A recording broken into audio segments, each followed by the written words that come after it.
ورحمۃ اللہ وبرکاتہ۔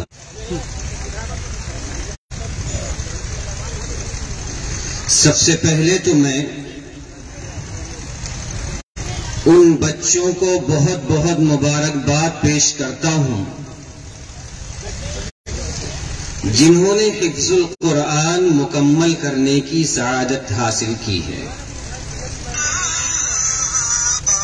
اور آج کے اس جلسے میں انہیں دستار فضیلت سے نوازا جائے گا۔ ساتھ ہی ساتھ ان کے والدین کو، ان کے اساتذہ کرام کو،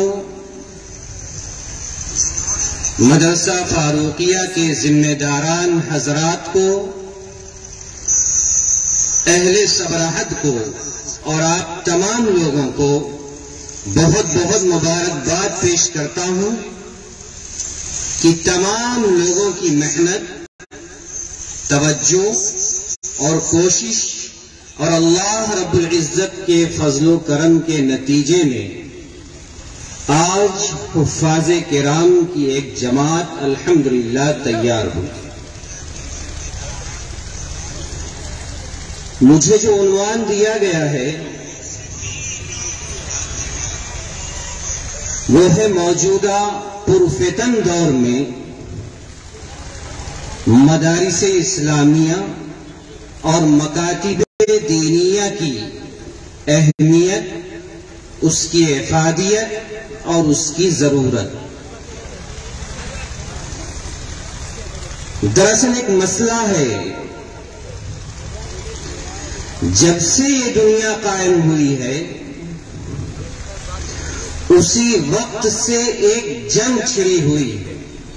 ایک لڑائی چھڑی ہوئی ہے شیطان اور انسان کے درمیان۔ شیطان جس نے اللہ رب العزت سے یہ مہلت مانگ رکھی ہے، قال رب فانذرنی الی یوم یبعثون، اے میرے رب قیامت تک کے لیے مجھے چھوٹ دے دیجیے، مہلت دے دیجیے۔ کس بات کی؟ فَبِعِزَّتِكَ لَأُغْوِيَنَّهُمْ أَجْمَعِينَ، اے میرے رب آپ کی عزت کی قسم، دنیا میں آنے والے سارے انسانوں کو میں گمراہ کروں گا۔ اتنے ہی پرپس نہیں، کہا لَأَقْعُدَنَّ لَهُمْ صِرَاطَكَ الْمُسْتَقِيمَ، وہ راستہ جو انسانوں کو اللہ رب العزت کی رضا اور خوشنودی تک پہنچانے والا ہے، وہ راستہ جو ہدایت کا راستہ ہے، وہ راستہ جو جنت کا راستہ ہے، اسی راستے پر میں بیٹھ جاؤں گا۔ اسی پر بس نہیں، کہا ثم لآتینہم من بین ایدیہم ومن خلفہم وعن ایمانہم وعن شمائلہم، ان انسانوں کو بہکانے کے لیے آگے سے بھی پوری کوشش کروں گا، پیچھے سے بھی پوری کوشش کروں گا، دائیں سے بھی کوشش کروں گا، بائیں سے بھی کوشش کروں گا، غرض کوئی کسر نہیں چھوڑوں گا اس انسان کو گمراہ کرنے میں۔ موجودہ دور پرفتن میں شیطان کا یہ عزم، شیطان کا یہ مشن، شیطان کی یہ کوشش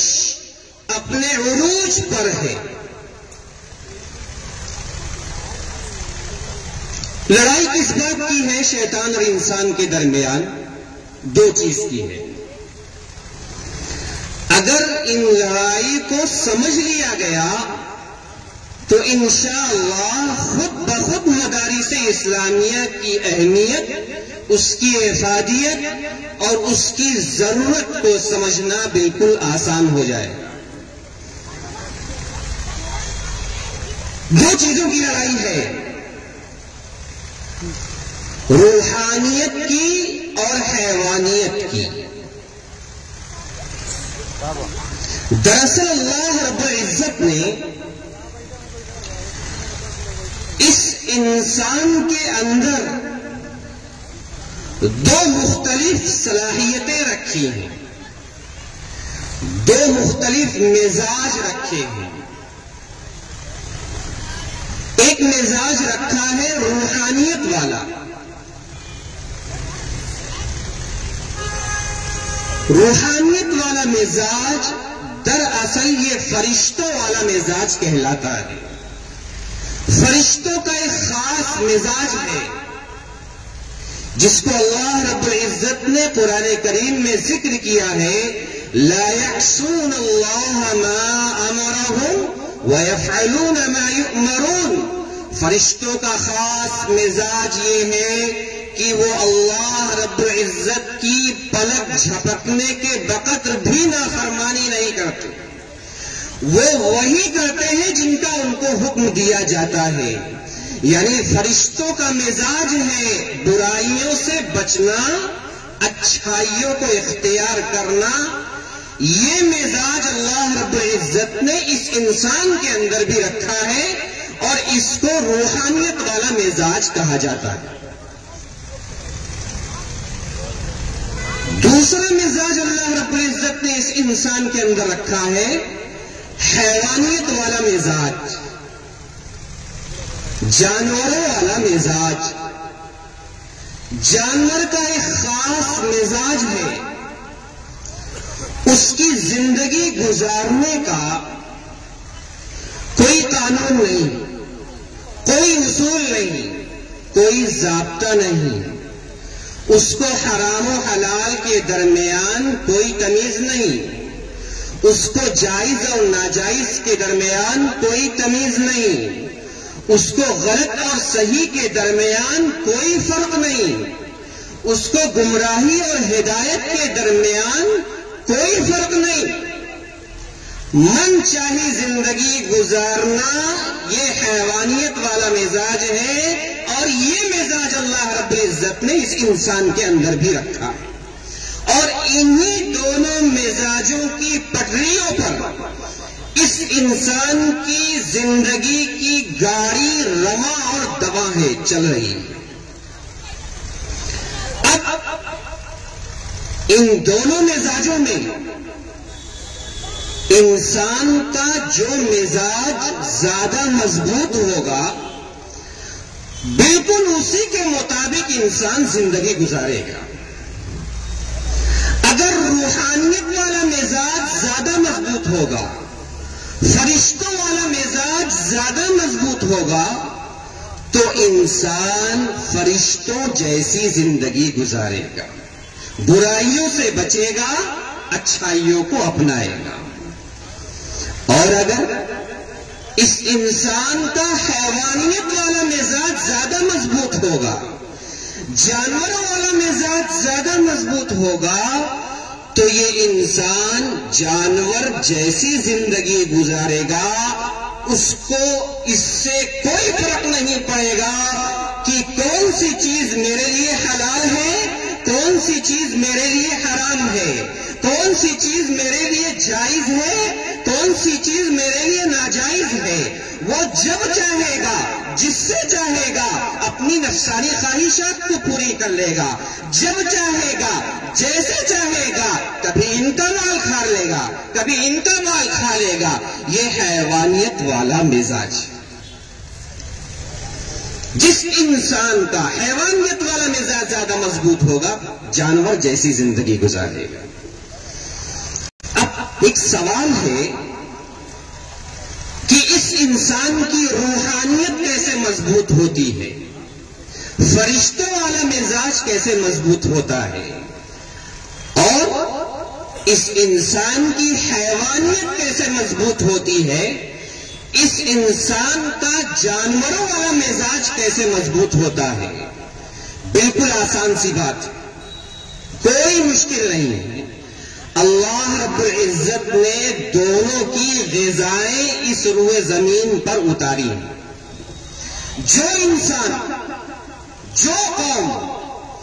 جس مزاج کی غذا کو زیادہ استعمال کرے گا، انسان کا وہ مزاج زیادہ مضبوط ہوتا چلا جائے گا۔ فرشتوں والی غذائیں اگر زیادہ استعمال کرے گا تو فرشتوں کا والا مزاج زیادہ مضبوط ہو جائے گا۔ جانوروں والی غذائیں زیادہ استعمال کرے گا تو اس انسان کا حیوانیت والا اور جانوروں والا مزاج زیادہ مضبوط ہو جائے گا۔ دونوں کی غذا کیا ہے؟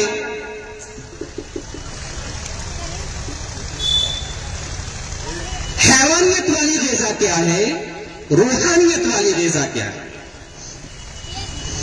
اللہ رب العزت کا ایک نظام ہے، حیوانیت والی جتنی بھی غذائیں ہیں، جانوروں والی جتنی بھی غذائیں ہیں، وہ اللہ رب العزت اس زمین سے پیدا فرماتے ہیں، غلے کی شکل میں، اناج کی شکل میں، پھل اور فروٹ کی شکل میں، گھاس اور پتے کی شکل میں، سونے کی شکل میں، چاندی کی شکل میں، کانوں کی شکل میں، کھانے اور پینے کی شکل میں، محلات کی شکل میں، لباس کی شکل میں، نفسانی خواہشات کو پورا کرنے کی شکل میں۔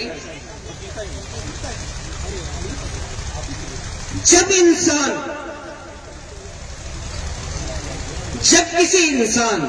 یا کسی بھی قوم کی زندگی کا بنیادی مقصد صرف کھانا ہو، صرف پینا ہو،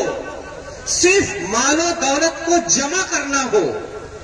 صرف سونے اور چاندی کو اکٹھا کرنا ہو،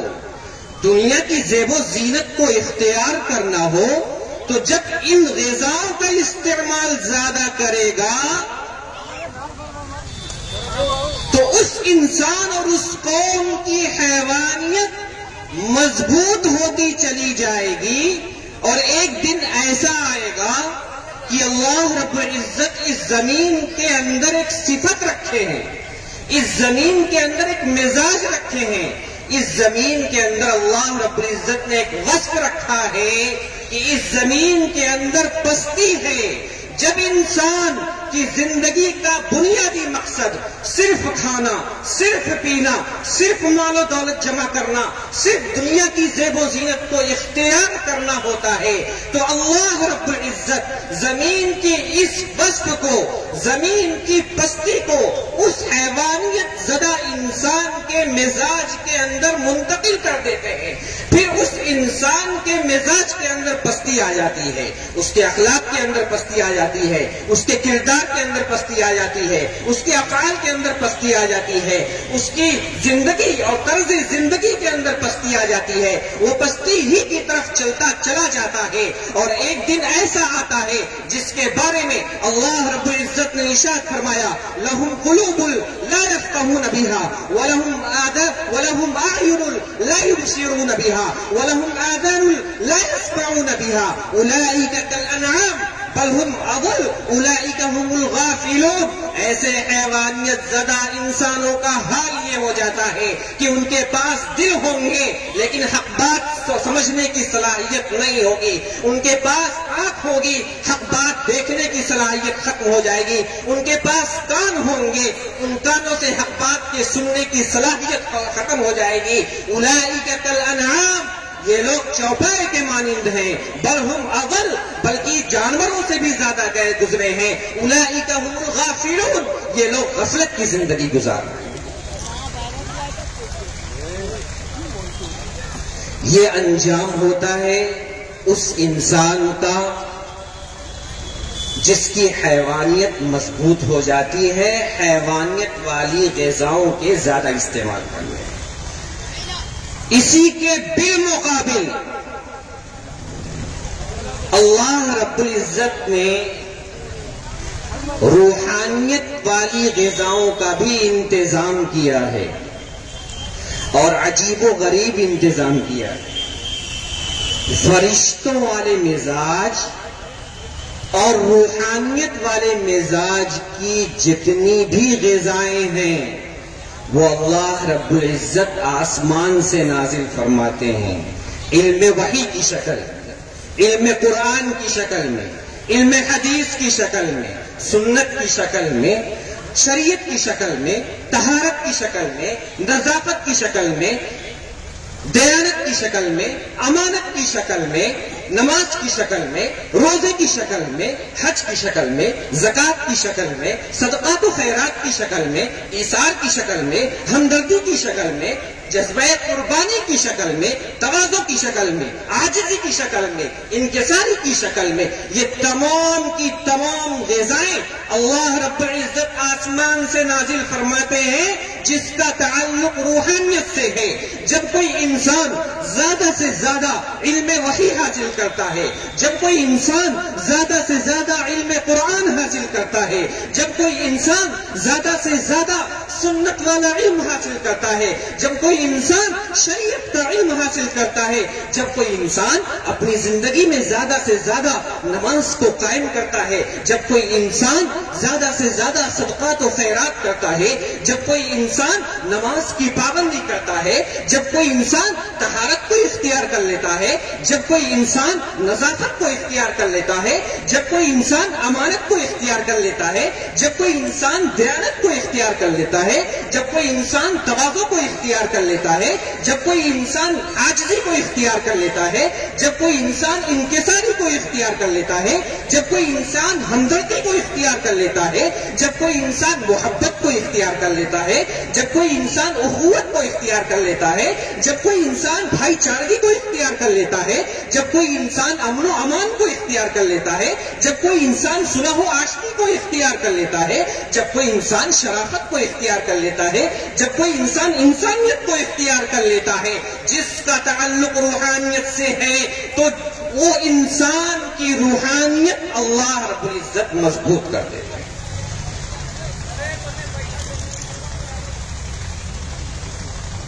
پھر اللہ رب العزت کا ایک اور نظام ہے کہ اللہ رب العزت نے اس آسمان کے اندر ایک خاص وصف رکھا ہے۔ آسمان کے اندر بلندی ہے۔ جب کوئی انسان ان علوم کو جس کا تعلق روحانیت سے ہے جب زیادہ سے زیادہ حاصل کرتا ہے تو اللہ رب العزت کا نظام یہ ہے کہ آسمان کے اس وصف کو، بلندی کو، اس روحانیت زدہ انسان کے مزاج کے اندر منتقل کر دیتے ہیں۔ پھر اس انسان کے مزاج کے اندر بلندی آ جاتی ہے، اس کے کردار کے اندر بلندی آ جاتی ہے، اس کے افعال کے اندر بلندی آ جاتی ہے، اس کی عبادت کے اندر بلندی آ جاتی ہے، اس کی ریاضت کے اندر بلندی آ جاتی ہے، اس کی شرافت کے اندر بلندی آ جاتی ہے، اس کی انسانیت کے اندر بلندی آ جاتی ہے، اس کی دیانت کے اندر بلندی آ جاتی ہے، اس کی امانت کے اندر بلندی آ جاتی ہے۔ وہ انسان بلندی کی طرف چڑھتا چلا جاتا ہے، یہاں تک کہ اللہ رب العزت فرشتوں کا وہ جو خاص مزاج ہے، لا یعصون اللہ ما امرہم ویفعلون ما یؤمرون، کہ فرشتے پلک جھپکنے کے وقت بھی اللہ رب العزت کی نافرمانی نہیں کرتے ہیں، وہ وہی کرتے ہیں جن کا ان کو حکم دیا جاتا ہے، برائیوں سے بچنا، اچھائی کو اختیار کرنا۔ یہ وصف اللہ رب العزت اس روحانیت زدہ انسان کے اندر منتقل کر دیتے ہیں۔ اب اللہ رب العزت کا لاکھ لاکھ احسان ہے، اس کا لاکھ لاکھ فضل و کرم ہے، اس کا جتنا بھی شکر ادا کیا جائے کم ہے کہ یہ مدارس اسلامیہ اور یہ مکاتب دینیہ ہمارے اور آپ کے بچوں کو جن غذاؤں سے نوازتے ہیں، جن علوم سے آراستہ و پیراستہ کرتے ہیں، ان کا تعلق روحانیت سے، فرشتوں والی غذاؤں سے ہے۔ اور پھر ان مدارس اسلامیہ سے پڑھ کر فارغ ہونے والے یہی بچے جب گلی کوچوں میں چلتے ہیں، جب ہم سے ہم کلام ہوتے ہیں، جب اپنے گھر میں جاتے ہیں بیوی بچوں سے ملتے ہیں، جب باہر نکلتے ہیں مساجد کے اندر آتے ہیں، جب اپنوں سے ملتے ہیں، جب غیروں سے ملتے ہیں، تو ہم اپنی زبان حال و زبان قال سے یہ کہنے پر مجبور ہو جاتے ہیں ما ھذا بشرا ان ھذا الا ملک کریم، کہ یہ انسان نہیں ہے، یہ فرشتہ۔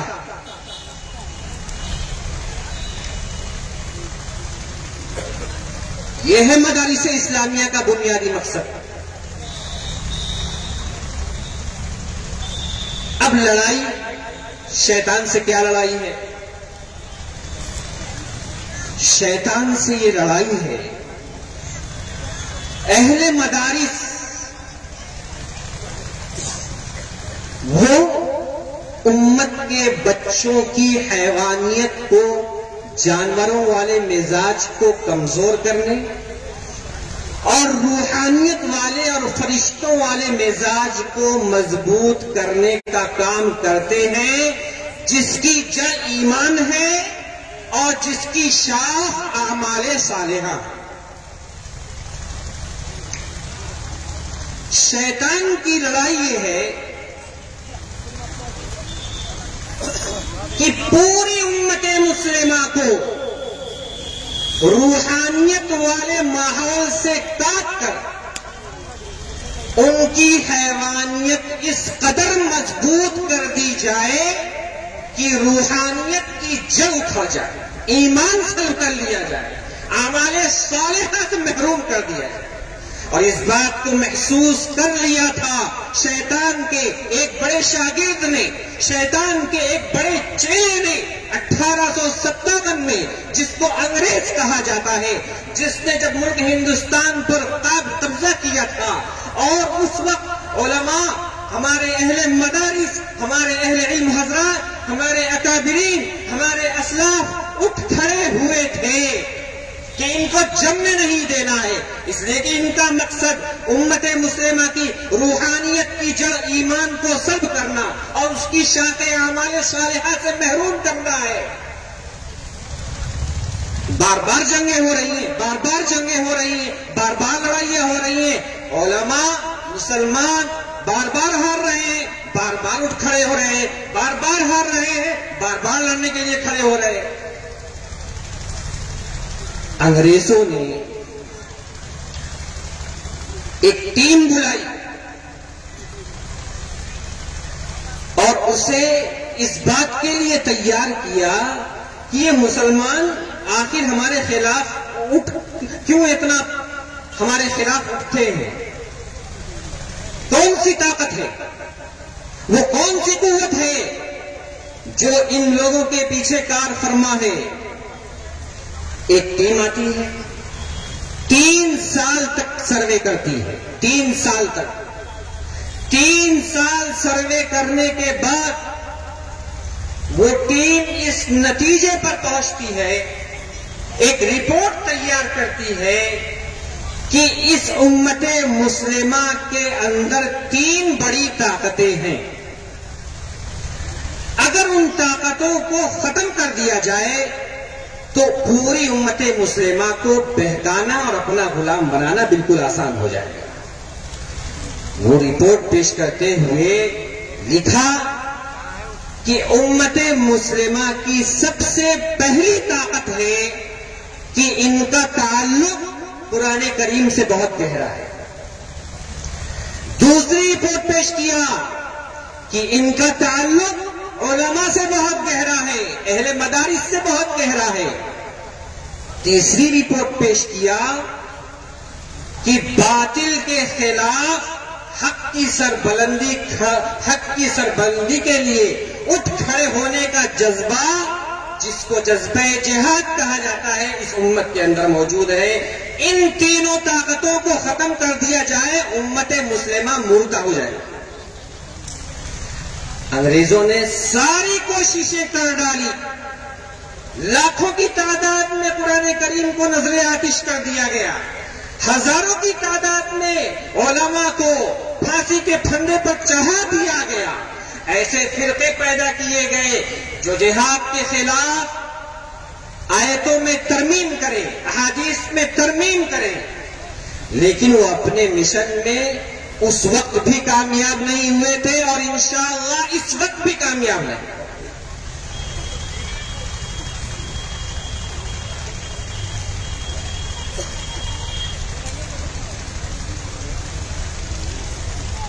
الحمدللہ امت کا تعلق ابھی بھی مدارس اسلامیہ سے جڑا ہوا ہے، البتہ اتنی بات ضرور ہے کہ رشتہ کمزور ہو گیا۔ جب کمزور ہو گیا ہے تو اس بات کا اندیشہ لگا ہوا ہے کہ ٹوٹ بھی سکتا ہے رشتہ۔ آج کے اس جلسے میں آپ تمام حضرات یہ وعدہ کریں کہ انشاءاللہ مرتے دم تک مدارس اسلامیہ سے اپنا رشتہ نہیں توڑے، اپنے رشتے کو مضبوط بنا کر رکھیں گے، اپنی آئندہ آنے والی نسلوں کو یہ بتا کر رہیں گے اگر ہم نے اس رشتے کو مضبوط رکھا، مضبوط بنائے رکھا تو پھر اللہ رب العزت کا جو ایک مشن تھا انبیاء کرام علیہم الصلاۃ والتسلیم کی ایک بڑی جماعت کے بھیجنے کا، انبیاء کرام علیہم الصلاۃ والتسلیم کے بعد علماء کرام کا قیامت تک کے لیے ایک سلسلہ چلانے کا کہ اس امت مسلمہ کو، انسان کی غلامی سے نکال کر ایک اللہ کی غلامی میں لے جانا، ایک اللہ کی بندگی میں لے جانا، یہ اللہ رب العزت کا مشن ہے، شیطان کا مشن ہے اس انسان کو انسان کی غلامی سے نکال کر شیطان اور شیطان کے متبعین کے غلامی میں لے جانا۔ اس مقصد میں ہم انشاءاللہ جب تک اہل مدارس اور جب تک اہل مکاتب اور علماء سے جڑے ہوئے رہیں گے انشاءاللہ شیطان کامیاب نہیں ہو سکتا ہے۔ آپ وعدہ کریں ہم اپنے رشتے کو اہل مدارس سے انشاءاللہ مضبوط رکھیں گے۔ اللہ رب العزت ہم سب کو کہنے سننے سے کہیں زیادہ عمل کرنے کی توفیق عطا فرمائے، اور ان بچوں کو جنہوں نے حفظ القرآن مکمل کرنے کی سعادت حاصل کی ہے ہم سب کے لیے ذخیرہ آخرت اور ذریعہ نجات بنائے۔ وآخر دعوانا الحمدللہ رب العالمین۔ جزاکم اللہ۔ اللہ نے موصوف کی رنگین بیانی، ہر لفظ ہے گلدستہ گلزار معانی، ٹھہرے ہوئے لہجے میں ہے گنگا کی روانی، الفاظ کی بندش میں